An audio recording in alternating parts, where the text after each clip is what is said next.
In this video, I'm going to show you how to kill the troll in Dark and Darker. So, first off, I want to let you know that I'm talking about the cave troll boss, which is very tough to defeat. And before we begin, I'm going to show you where the location of this cave troll boss is. So as you can see here in the map, these are the two options where you can get the cave troll boss. So make sure you don't mistake it and don't walk to a fight you do not want.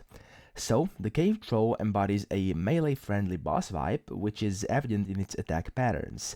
This boss delivers powerful but slow and clearly telegraphed strikes. However, a few attacks remain unpredictable, adding an element of chance to the encounter. While generally he is manageable, the fight can turn precarious with a single misstep, so you have to be very cautious. The Warlock class stands out as an exception to this dynamic, okay? I'm going to tell you all about it when we continue. So first, we have to know what Troll's attacks are. So he has a standard attack, which is a normal attack from either the right or left direction. He has a roar, in which the cave troll will roar at you, which causes a slow, shortly after, charges at you with a low or high angled swing, okay? So this will cause a slow, and then shortly after, he will charge at you. Then he has a low swing, which is a low attack that comes from the left with an increased range. Then he has a high swing, which is a high attack from the left with an increased range.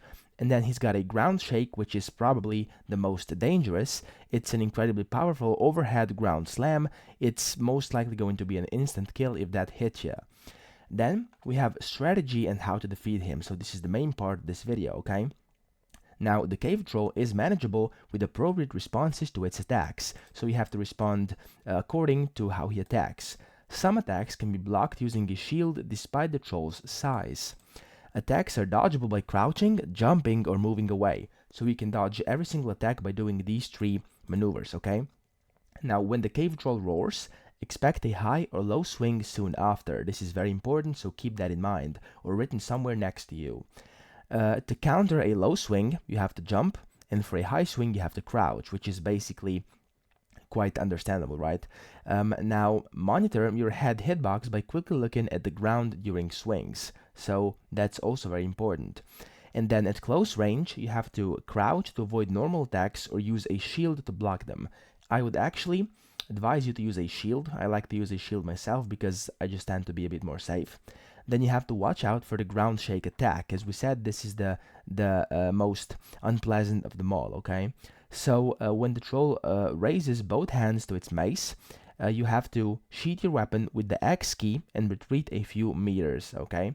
So make sure you do this, and then failing to avoid the ground shake attack may result in needing to start a new lobby, because it's such a powerful attack.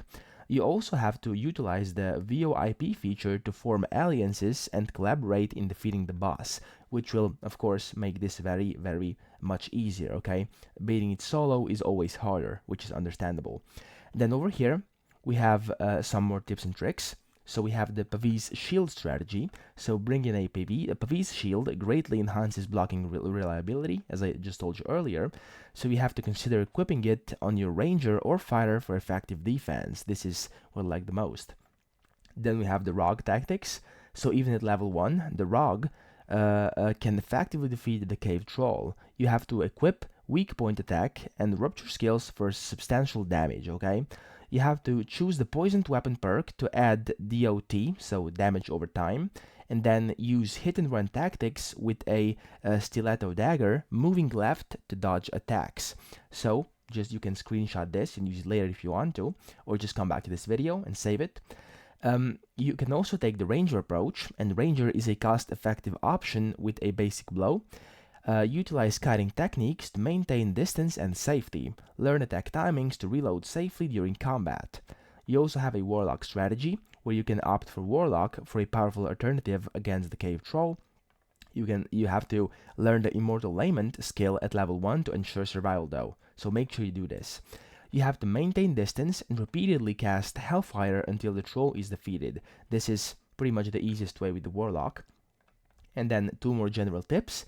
You have to stay close to the cave troll to minimize the chance of triggering a roar. So stay close to him and it's less likely he will roar. And then this roar can lead to unpredictable outcomes, making the fight riskier. So yes, that's pretty much it. And if you're questioning after this if you even should encounter the cave troll and should go try and beat him, it's actually very worth it because it can drop some very good items, okay? So you can be rewarded with some decent loot, and the loot in question ranges all the way up to legendary items. So yes, it's very important that if you want to, simply go for it and try to beat him because it's worth it.